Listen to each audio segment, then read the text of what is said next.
Super. Alors, on va passer à la deuxième présentation du jour sur le thème de la visualisation des données. Pourquoi, comment et quand de Vanessa Tribet, Data Scientist. Vanessa, est-ce que tu es parmi nous?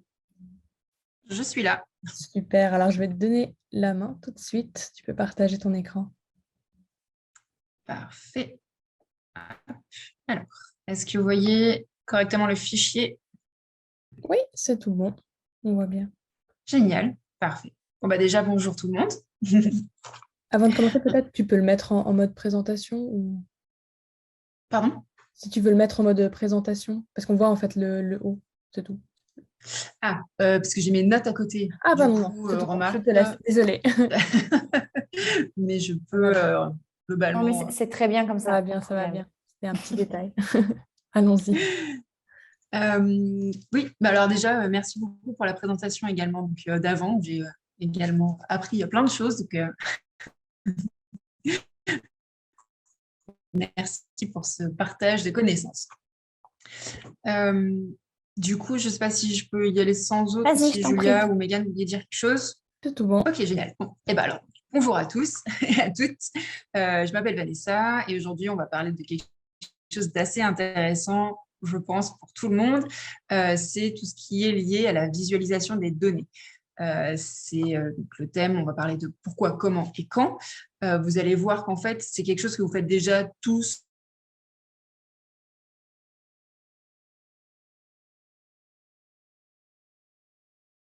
ou déjà des scientifiques dans l'audience, quel que soit le niveau. L'avantage, c'est qu'aujourd'hui, on va avoir plein de techniques et plein d'outils qui vont vous permettre en fait d'avoir une présentation à l'issue du hackathon qui va pouvoir être d'autant plus percutante et qui va pouvoir en fait appuyer le travail de design thinking que vous aurez fait au préalable, puisque c'est un petit peu l'objectif. Vous avez peu de temps pour présenter beaucoup d'informations, donc il faut être efficace. Ce qui se passe, c'est qu'en fait, il y a quelques années, peut-être que même certains d'entre vous n'étaient pas nés, moi oui, la notion de big data n'était pas encore aussi répandue et connue qu'aujourd'hui. Big data, c'était vraiment un terme qui était encore très flou à l'époque et pourtant aujourd'hui, ça fait partie du quotidien. Donc en fait, ce qui se passe, c'est que les choses changent très vite, beaucoup plus vite en fait que notre capacité d'apprentissage, euh, malgré l'impact que ça peut avoir sur notre ego, il faut en prendre conscience et du coup, il faut l'appréhender avec des outils qui vont pouvoir nous aider à comprendre, analyser plus rapidement. Donc, notre problématique actuellement et ce à quoi vous êtes en fait en train de faire face durant un hackathon, c'est que vous avez beaucoup d'informations à traiter. Donc, la question, c'est pas de pouvoir avoir plus d'informations. La question, c'est de savoir comment trouver des informations pertinentes, percutantes, utiles et de bonne qualité à présenter. Et donc, une des solutions pour ça, c'est justement la notion de visualisation des données, data visualisation ou data vise en fonction des sensibilités de chacun. Donc, on va pouvoir voir comment, surtout déjà, pourquoi est-ce que l'image est plus importante que le texte. On va pouvoir voir comment utiliser les différentes notions de storytelling et les différentes visualisations que vous allez pouvoir utiliser. Et on va pouvoir aussi voir quand utiliser quel type de graphique, parce que vous allez voir qu'on a une multitude de graphiques possibles à utiliser, mais que tous ne sont pas toujours bons à utiliser n'importe quand. Donc, on a 30 minutes pour ce programme. Je resterai bien entendu volontiers disponible après si vous avez des questions. Donc, première question, la notion du pourquoi. Déjà, la notion du pourquoi, c'est parce que notre cerveau, tout simplement, est incapable de traiter des gros volumes de données. Encore une fois, il faut mettre son ego de côté, il faut l'accepter. On est beaucoup moins performant qu'un ordinateur. Et c'est toute la problématique, en fait, c'est qu'il va falloir prendre des décisions avec une connaissance assez minime de toutes les données. C'est notre sort en tant qu'être humain. La différence entre l'image et le texte, elle vient de notre cerveau primaire, en fait, de notre instinct de survie, où à l'époque, on vivait encore dans les cavernes, voire même avant, on devait très rapidement en fait se fier à ce qu'on voyait. Donc, je sais pas, la bestiole qui arrive et qui a 4 pattes et beaucoup de poils et des grandes dents, quelle est la probabilité pour qu'elle vienne me croquer ou pas? Donc, la raison pour laquelle le cerveau va très facilement en fait, interpréter des images, c'est pour ça. Cette capacité à voir le danger potentiel face à nous et l'interpréter ensuite dans un second temps. Donc ça, c'est assez intéressant parce que vous, quand vous allez faire votre présentation à l'issue de ce hackathon, c'est que vous allez parler un petit peu au cerveau reptilien de vos membres du jury en se disant tout de suite, il faut que le jury comprenne où est votre valeur ajoutée, quel est le message que vous voulez faire passer et pourquoi votre projet mérite d'être soutenu et d'aller plus loin. C'est un petit peu l'objectif. De là à dire que le jury est à 4 pattes, poilu et de grandes dents, ce n'est pas du tout le message. Ils seront beaucoup plus sympathiques normalement.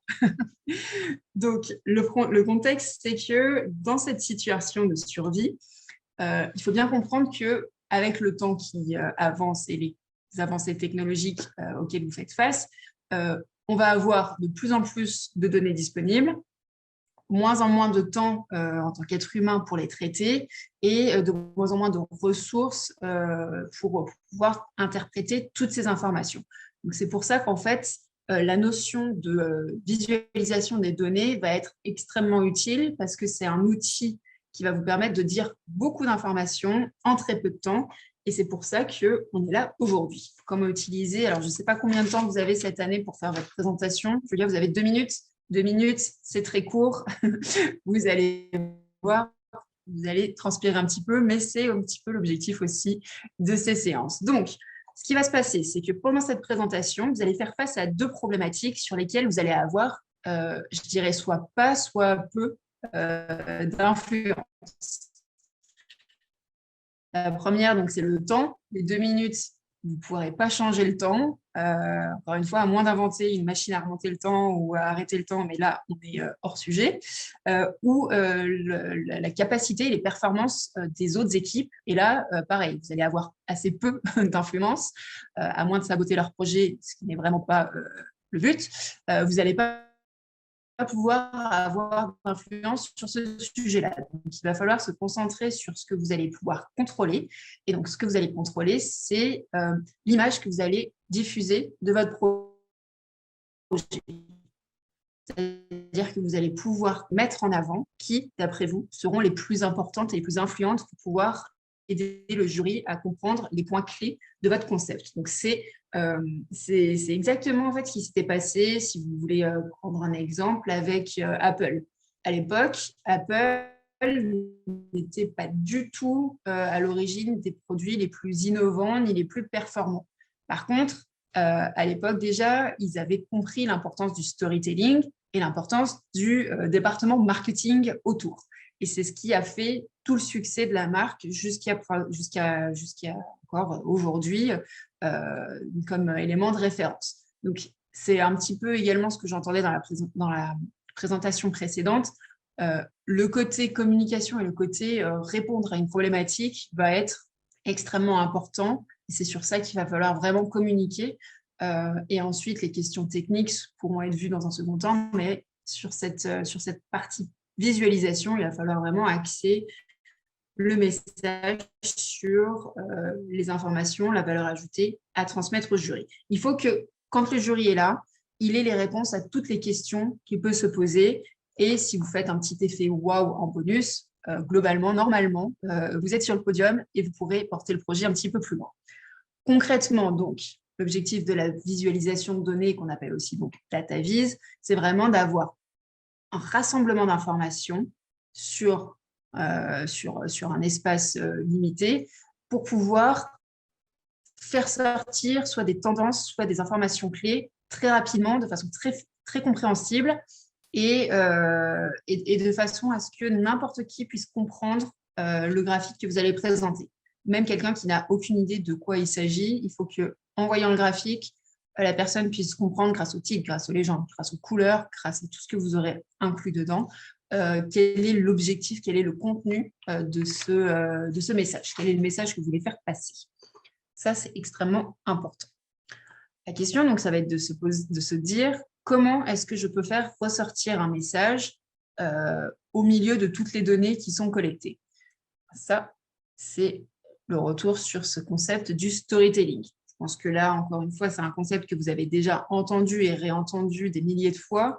Pour résumer, il faut vraiment penser à une histoire, un fil conducteur qui va pouvoir porter votre audience, le jury, et qui va permettre en fait une meilleure compréhension de toutes les images que vous allez cumuler pour n'en faire qu'une histoire concrète.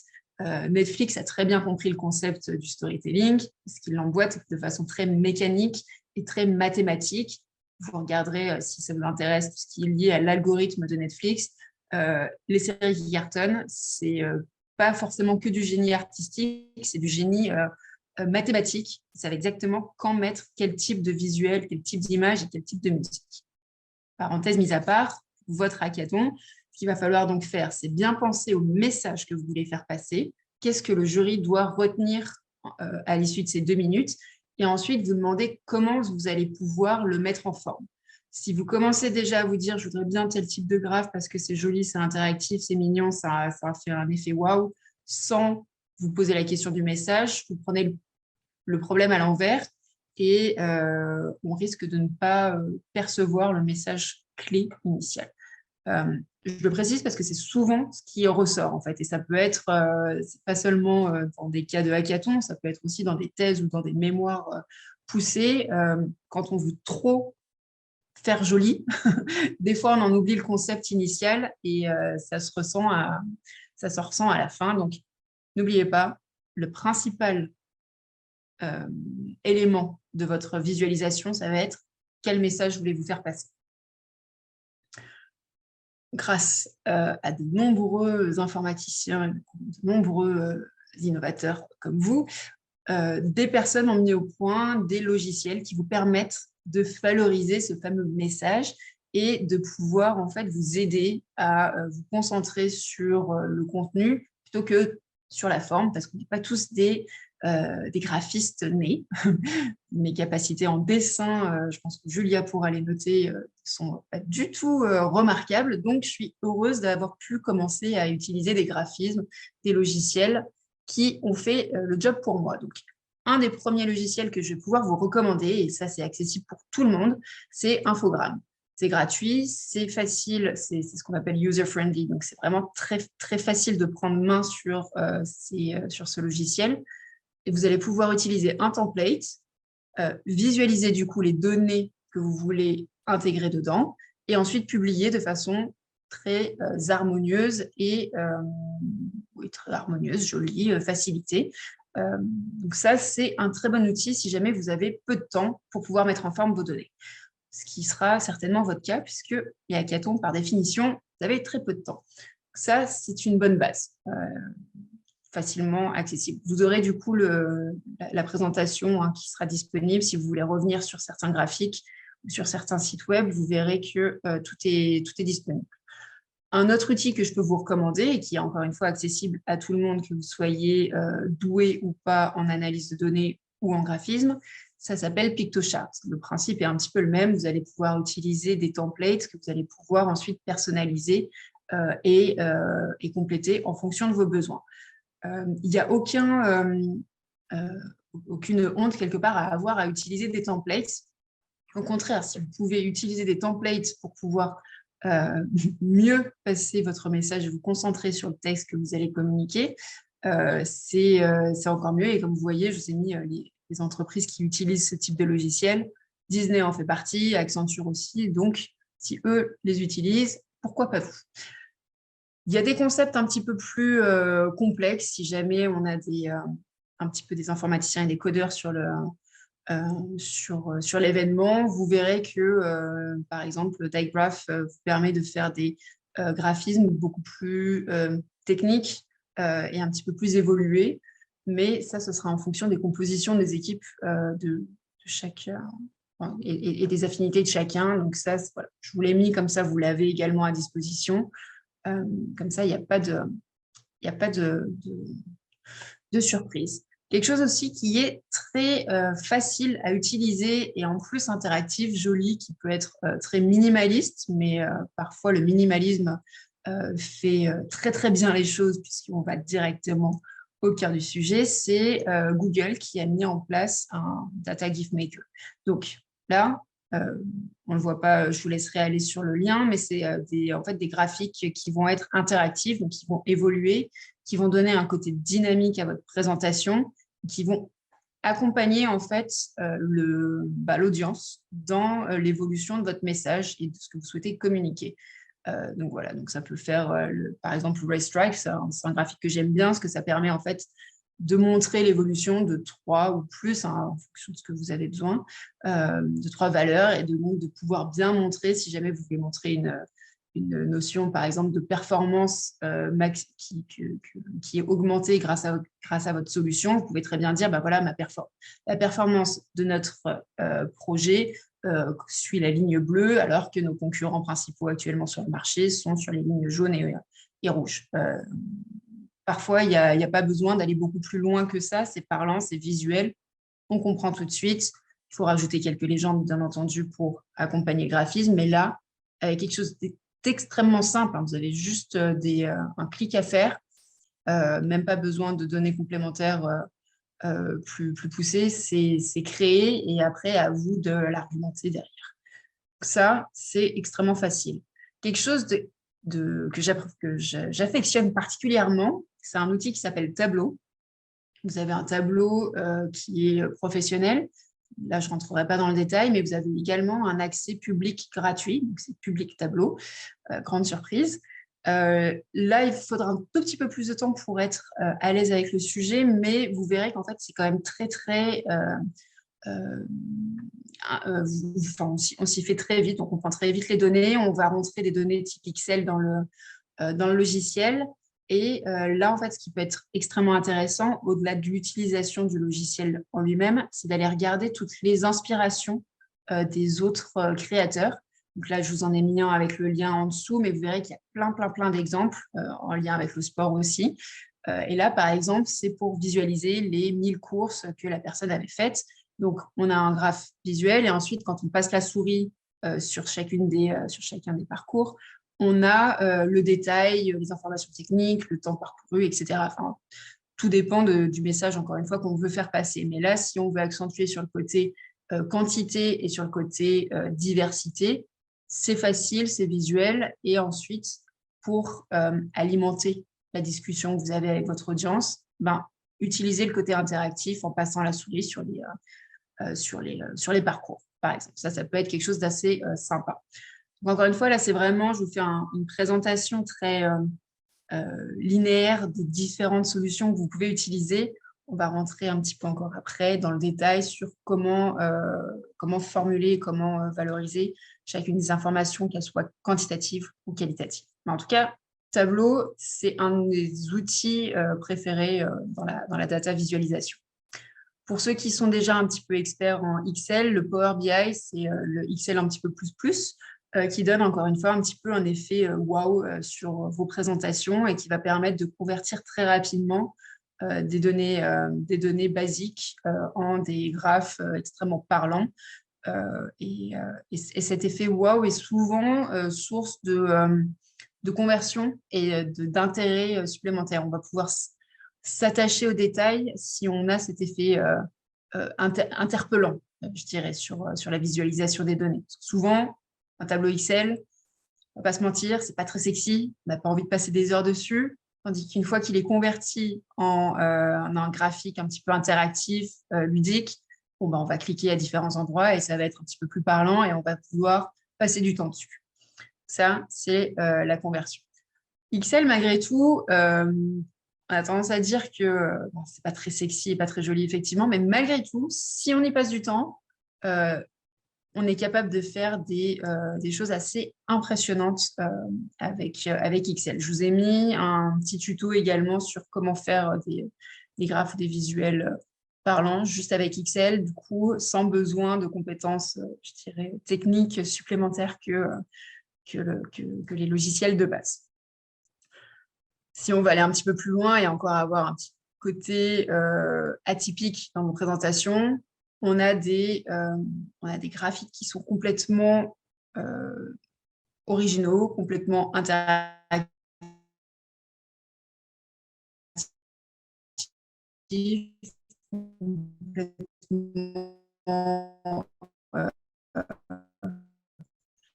parlant, c'est que des logiciels sur lesquels vous pouvez prendre la main très facilement et très rapidement. Le Flourish Studio permet aussi de montrer des courses, des courses de données et de vraiment avoir ce côté interactif. Les logiciels sont de plus en plus sur cette notion d'interactivité pour pouvoir emmener l'audience au fur et à mesure de votre présentation. Si vous voulez voir la diversité de tous ces graphes, ici sur le DataVis catalogue, c'est le catalogue de toutes les possibilités de visualisation des données. Je n'ai pas tout mis ici parce qu'il faudrait des pages et des pages, mais vous seriez surpris de la diversité de tout ce que vous pouvez utiliser, en fait, et encore une fois, très facilement. On a l'habitude des fameux des histogrammes ou des camemberts, comme on dit vulgairement dans nos fichiers Excel, mais en fait, c'est bien plus que ça. On peut utiliser tellement de graphes différents. C'est à vous et votre sensibilité créative et votre volonté de vous diversifier et de vous différencier. C'est seulement ça, en fait, le frein qui va pouvoir faire la différence entre un histogramme classique et puis un graphe à vous couper le souffle et qui donne une grande quantité d'informations. Donc là, je vous laisserai utiliser votre créativité autant que possible. Ne vous limitez surtout pas, parce que ça, c'est la beauté de la chose. Maintenant, la question, c'est de savoir, maintenant qu'on a vu tous ces logiciels, savoir quand est-ce qu'on peut les utiliser, ces logiciels, et quand est-ce qu'on peut utiliser quel type de graphe. Parce que là, encore une fois, c'est l'objectif du message. Donc, si jamais votre message, c'est de comparer des informations, là, je vais vous inciter à utiliser plutôt soit ce qu'on appelle le graphique en secteur, c'est ce qu'on appelle le camembert dans le jargon, avec toutes ses spécificités, mais c'est un graphique en secteur. Ou alors la notion de jauge qui peut être également évolutive et qui peut donner ce côté bien dynamique et interactif. Vous pouvez le faire bouger. En tout cas, c'est des graphes faciles, visuels, encore une fois, faciles à comprendre et qui vont tout de suite interpeller la personne qui regarde ces graphes sans se poser des questions sur alors à quoi ça correspond. Voilà, on est sur un graphique simple, visuel, qui permet d'envoyer un message très clair à l'audience. Si, à l'inverse, vous souhaitez communiquer sur une évolution dans le temps, donc parler de tendance, pour pouvoir peut-être accentuer le changement de votre marché ou alors l'évolution d'un intérêt pour un sport, par exemple. Dans ce cas, les notions de courbe avec colonne ou sans colonne, ça va pouvoir donner clairement, très rapidement, cette information-là, qu'on n'aurait pas, par exemple, dans un graphique à secteur.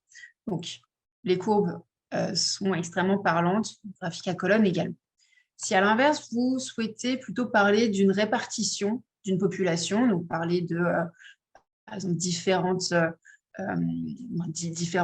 types de besoins dans une certaine population, vous allez pouvoir plutôt utiliser soit des histogrammes empilés, comme ça vous pouvez cumuler les informations, ou encore une fois le graphique en secteur. Si ce que vous souhaitez appuyer, c'est plutôt le côté corrélation, alors là, on va pouvoir utiliser des graphes un petit peu sympathiques qui permettent de montrer l'imbrication de ces deux variables, de plusieurs variables, et qui va pouvoir appuyer peut-être la solution, encore une fois, de votre problématique. Donc là, par exemple, si on utilise des bulles ou des points, globalement, l'information va être très visuelle. On peut faire varier la taille de la bulle en fonction de l'importance d'une certaine variable. Ça, c'est encore une fois à vous de définir, ou alors jouer plutôt sur les couleurs.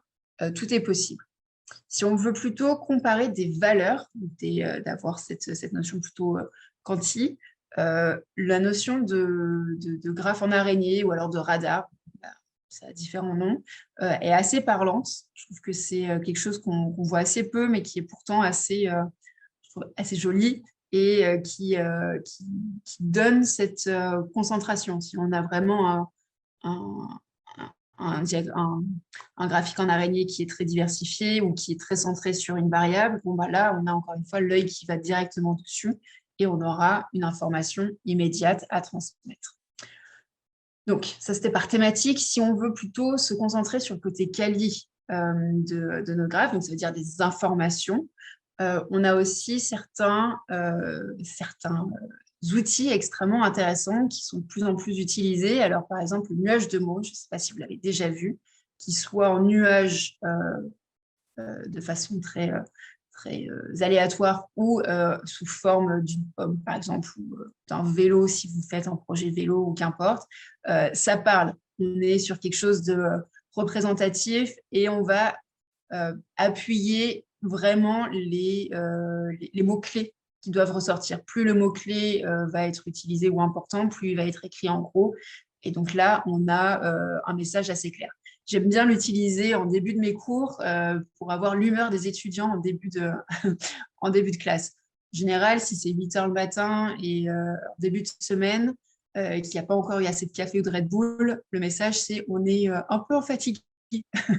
Et du coup, ça permet de voir en fait une certaine dynamique de la classe et ça génère très souvent un bon feeling pour le reste de la communauté et de l'interaction avec la communauté. Donc ça, c'est à vous de l'utiliser comme vous voulez, mais ça peut être très interactif et très intéressant en méthode d'introduction. La notion des bulles pleines ou remplies en fonction des termes, c'est ce qu'on a vu tout à l'heure aussi sur le graphe. La taille va représenter l'importance et les couleurs peuvent également avoir une signification, comme ici. Et donc, d'utiliser des notions de sentiment, par exemple, sur les réseaux sociaux ou sur votre questionnaire que vous aurez fait entre vous dans les équipes, ça peut être aussi extrêmement valorisable et exploitable visuellement comme ça. Les chronologies sont très intéressantes au niveau de la visibilité. C'est aussi quelque chose que vous pourrez utiliser. Alors, à chaque fois, je vous ai mis des outils que vous pouvez utiliser pour pouvoir réaliser ces différentes visualisations. À vous de les utiliser comme vous le souhaitez. Je ne vais pas m'attarder sur chacune des visualisations parce que vous pourrez les revoir donc, quand vous serez dans le cœur du sujet. Sur les notions quantitatives, donc là, quand on parle de chiffres, de valeurs, c'est extrêmement intéressant et important et vous pourrez donc utiliser différents types. On arrive rapidement sur la fin de mes 30 minutes, donc je fais un petit passage sur les différents niveaux de visualisation, dans le sens où on a bien compris que le message dans un hackathon, c'est de faire, enfin, l'objectif dans un hackathon, c'est de faire passer un message en très peu de temps. Et on va souvent se dire, je n'ai pas forcément le niveau technique pour pouvoir convertir toutes ces informations en quelque chose de très graphique. Je vous rassure, il y a différents niveaux. On peut très bien aussi partir du principe que vous ne faites pas de visualisation en tant que telle. Ça peut aussi passer. Ici, par exemple, sur le graphe, on a quelque chose qui n'est pas considéré comme de la visualisation et pourtant, c'est quelque chose de très intelligemment créé où on voit l'âge des évêques en fonction des moments clés de leur génération. Donc, ça peut aussi être très bien non visuel, mais vous pouvez utiliser l'information en fonction en fait, de vos compétences et en fonction de ce que vous souhaitez passer comme message. Le niveau 1, bah, c'est le XL classique, hein, on voit différentes notions qui ressortent facilement. Le niveau 2, bon, bah, là, on a quelque chose d'un petit peu plus travaillé sur lequel vous allez pouvoir passer du temps sur votre présentation. Le niveau 3, c'est d'utiliser les mêmes informations, mais avec pas mal d'interactivité. Et donc, je vous ai mis des outils en début de présentation pour rendre cette visualisation interactive. Donc, n'hésitez pas à l'utiliser. Il y a vraiment beaucoup de choses à faire sur ces outils. Et bon, le niveau 4, je ne sais pas si c'est quelque chose qu'on verra pendant les présentations. Là, on est au summum du summum. On a des champions de DataVis, hein, c'est des compétitions, c'est vraiment une spécialisation en soi.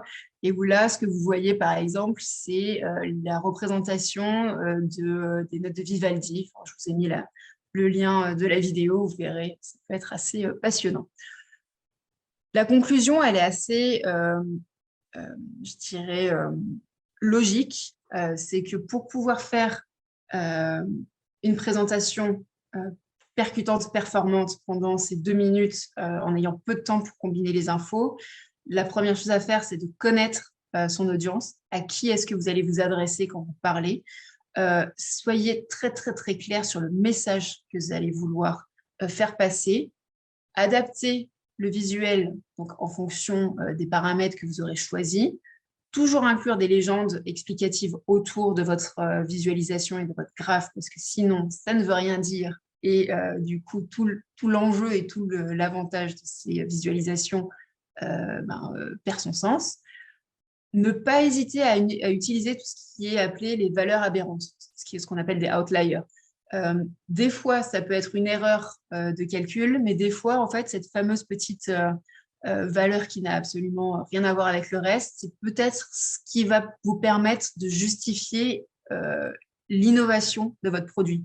Parce que peut-être que cette personne-là qui ne consomme pas comme la globalité de la population, peut-être qu'en fait, c'est quelqu'un d'assez avant-gardiste qui a compris quelque chose sur lequel vous voulez porter votre innovation. Donc, ça peut être vraiment quelque chose sur lequel se concentrer, ne pas virer les valeurs aberrantes tout de suite. Définir un code couleur, ça c'est pour le côté agréable du suivi de vos informations. Rien de pire qu'une présentation en 2 minutes où il n'y a pas une présentation homogène de vos visuels et de votre argumentaire. S'assurer que les visuels que vous intégrez n'induisent pas le lecteur en erreur. Sur la petite image, je ne sais pas si vous voyez bien, la barre de droite semble être largement majoritaire par rapport à tous les autres éléments, alors qu'en fait, cette barre est à 13%, alors que toutes les autres sont à 34, 28 ou 25%, donc qui sont largement au-dessus. Donc, encore une fois, j'avais un prof de mathématiques qui aimait bien dire les statistiques, c'est comme les bikinis, ça montre tout, mais ça cache l'essentiel. À vous d'en faire ce que vous voulez. Donc ça, cette phrase, elle est assez intéressante, perturbante, mais en tout cas, il faut faire vraiment attention à ce que votre audience comprenne exactement ce que vous voulez et surtout que vous ne manipuliez pas les données parce que ça peut être très facile et là, il y a toute une question éthique derrière qu'on n'aura pas le temps de traiter. La notion des bruits graphiques, c'est aussi la notion d'information. Ne surchargez pas d'informations un graphe qui n'en a pas besoin. Le message, il doit être clair. Concentrez-vous sur ce message-là parce que au milieu de toutes les informations complémentaires que vous pourrez rajouter, on risque de s'y perdre et on risque d'oublier le cœur de votre projet. Choisir un visuel avec un message clair plutôt qu'un beau visuel qui porte à confusion, ça c'est extrêmement important aussi, c'est la base de votre message et savoir utiliser les bons outils, c'est ce qui vous permettra de vous différencier sur le moment de la présentation. Comment collecter ces données qui vont vous permettre de faire un bon visuel? On vous l'a dit sur la présentation précédente, faites des questionnaires entre vous, faites des questionnaires sur Internet, faites des questionnaires auprès des gens que vous connaissez, mais également des gens que vous ne connaissez pas. Utilisez des données open source. Il y a énormément de sites web qui vous permettent en fait d'accéder à toutes ces données gratuitement qui sont exploitables. Toujours vérifier qu'elles ont été vérifiées, des données gouvernementales par exemple. Il y en a plein en France, mais en Europe, à l'international. Utilisez-les. Faire bien la différence entre ces données quantitatives et qualitatives, ça peut faire vraiment toute la différence. Et toujours s'assurer que les données que vous utilisez soient ce qu'on appelle nettoyées, c'est-à-dire que vous ayez sélectionné les informations qui font du sens par rapport à votre projet. Je voulais également parler de cette notion de visualisation. Quand on parle de visualisation, on a souvent tendance à se dire bam, il me faut un fichier Excel, il me faut en tout cas quelque chose de digital pour que ce soit parlant et que ce soit efficace. Je trouve que ce dessin, cette photo, est extrêmement parlante de cette notion du non digital. Ne basculez pas forcément dans le digital. Il y a quelque chose de très simple à faire, qui ne nécessite pas de compétences techniques extrêmes.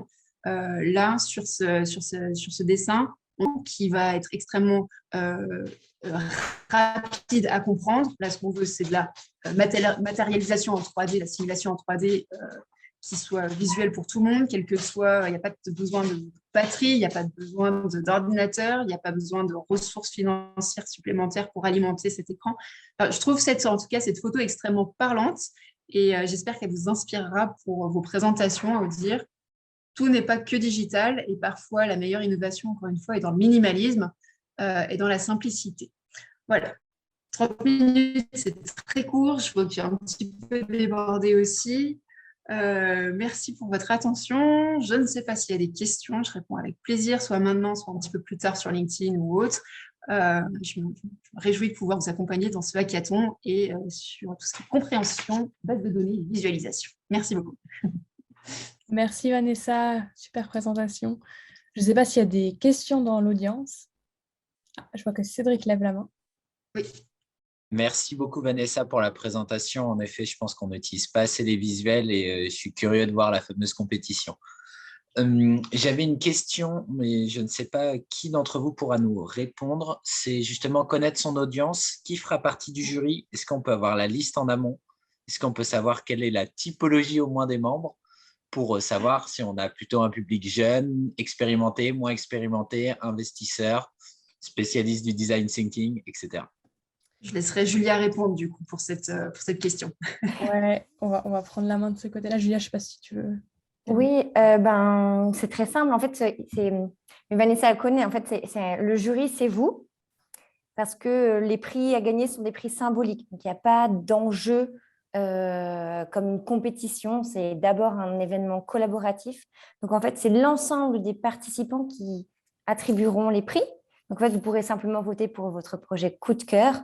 Donc, votre audience, c'est les participants du hackathon. Donc, c'est un public des plus variés, de jeunes, moins jeunes, experts, novices, professionnels, non professionnels, étudiants, demandeurs d'emploi. C'est très, très large. Donc, le conseil est, quitte à travailler pendant 24 heures, travailler à 24 heures à une présentation que vous pourrez réutiliser après en fonction de vos propres objectifs. Si vous voulez trouver des financeurs, faites comme si vous adressiez à des financeurs. Si c'est pour engager une communauté, adressez-vous à vos futurs utilisateurs. Réfléchissez plutôt dans ce sens-là, comment faire que cette présentation de 2 minutes, vous puissiez la réutiliser et après, dans peut-être une démarche plus large. Mais sachez qu'il y a potentiellement des futurs investisseurs, des incubateurs, des potentiels utilisateurs, finalement un public très, très large et qui n'est pas le plus facile, mais en même temps, je pense que c'est un public qui est plus indulgent aussi. Merci. Merci Julia. Je ne sais pas s'il y a d'autres questions dans l'audience. Ah, de nouveau Cédric. Moi, j'ai toujours plein de questions si personne prend la parole. Très bien, très bien. Et peut-être, Vanessa, une petite précision, puisque, il y a les grandes tendances pour savoir quel graphique utiliser. Mais c'est vrai que pour représenter des valeurs, c'est parfois un peu difficile.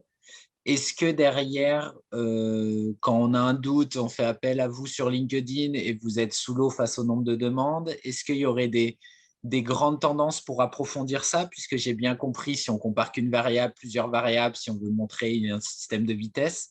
Mais est-ce qu'il y aurait des moyens d'aller plus loin par rapport à ça? Parce que je pense à certaines de mes activités, au final, je suis frustré parce que je vois que sur mon discours, ce n'est pas forcément parlant, mais je ne sais pas quel graphique utiliser. Les éléments que vous m'avez donnés me donnent un aperçu, mais je voudrais aller plus loin.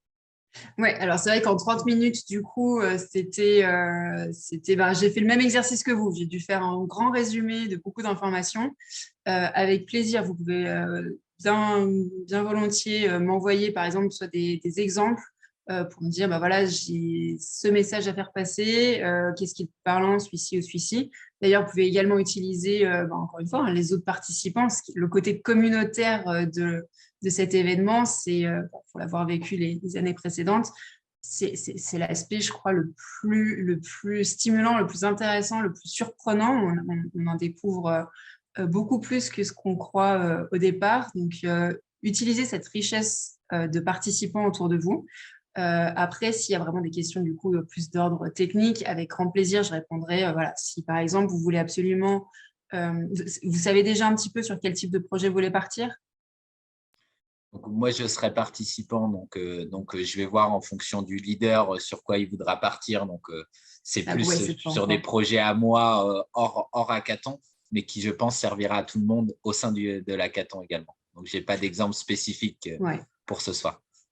Eh bien alors, donc, si ultérieurement, je reste également disponible avec grand plaisir. Quand c'est de la passion, on peut en parler pendant des heures, hein, donc pas de souci. En tout cas, pour le hackathon, utilisez bien cette communauté. Je dirais, utilisez aussi le temps que vous avez avant du coup, de rencontrer les différents porteurs de projets. Allez voir, visualisez, amusez-vous un petit peu avec les différents outils que j'ai mentionnés, ou d'autres, hein, il y en a encore des centaines d'autres que je n'ai pas mentionnés, pour voir ce qui vous parle le plus, là où vous avez aussi un petit peu la sensibilité qui convient bien, parce qu'encore une fois, les outils sont tellement variés que chacun y trouvera son compte sur différents logiciels, pour pouvoir du coup être beaucoup plus réactif, soit pendant le hackathon, soit pour les prochains projets auxquels vous pourrez faire face. Je pense que le meilleur conseil que je peux vous donner là-dessus, c'est lisez ou renseignez-vous, soyez curieux en fait. Je pense que la data science, de façon générale, l'objectif, c'est d'être curieux et de pouvoir aller regarder tout ce qui peut se faire. Parce qu'en voyant en fait la diversité des représentations, on se dit j'avais pas pensé à ça, à présenter ce sujet-là comme ça, mais en fait c'est génial. Ou alors je comprends vachement mieux quand on me montre cette information avec ce type de graphique. Je pourrais peut-être le réutiliser parce que si ça me parle à moi, ça parlera peut-être à d'autres personnes avec qui je veux communiquer. Donc utilisez. Il y a alors sur medium.com, il y a une spécialisation qui s'appelle Toward Data Science qui est super intéressante. C'est justement des utilisateurs qui montrent et qui partagent leur code, leur visuel et qui sont du coup qui demandent en fait l'avis de la communauté derrière en disant vous en pensez quoi, etc. Donc ça, c'est extrêmement enrichissant. Du coup, on voit les questions aussi que les autres se posent. Ça nous fait évoluer nous-mêmes sur nos propres questions. Et donc, soyez curieux, allez regarder tout ce qu'il est possible de faire. Tableau public est extrêmement riche là-dessus aussi. On est vraiment, je suis surprise à chaque fois que j'y vais de la richesse créative de tous les utilisateurs et on peut s'en inspirer tous les jours. Donc, ce sera le bon conseil, je pense. Merci beaucoup. Merci Vanessa. Je pense qu'on va gentiment enchaîner parce que l'heure tourne. N'hésitez pas à contacter Vanessa si vous avez d'autres questions. Oui. Je vais rapidement conclure 2-3 minutes d'informations logistiques. Donc, merci à tous d'avoir suivi cette première formation pour se préparer à innover au hackathon aujourd'hui. On continue demain, même heure, sur Zoom de nouveau, par une présentation de Dominique Créziac sur l'innovation par détournement d'usage. Quel est son impact sur l'innovation? Un sujet très intéressant. Et ensuite, Patricia Malanda qui vous fera une petite présentation sur comment construire un pitch impactant, très utile pour le livrable du hackathon et la cérémonie de clôture. Donc voilà un peu pour les informations que je voulais vous partager. Merci à tous de nous avoir suivis. Puis je vous dis à demain. Et une excellente soirée à tous. Bonne soirée, merci. Merci beaucoup. Bonne soirée à tous. Merci.